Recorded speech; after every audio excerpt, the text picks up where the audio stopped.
Kumusta mga kaibigan sa Velor Channel? Ngayon, ipapakita ko paano mag-set up ng proxy sa Android para sa Wi-Fi o mobile data. Punta tayo sa Google Play at i-download ang Super Proxy app. Buksan ito at idagdag ang ating proxy. Halimbawa, gumamit ako ng web share site. May 10 libreng proxy dito, oo. May proxy address, port, username at password dito.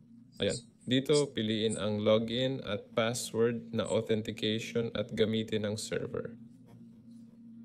Pipiliin ko ang una. Ito, 198.20.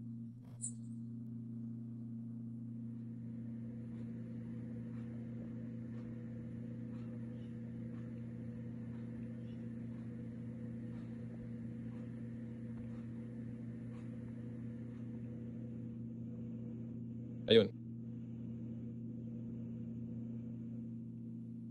Baka iba lang ang protocol dito.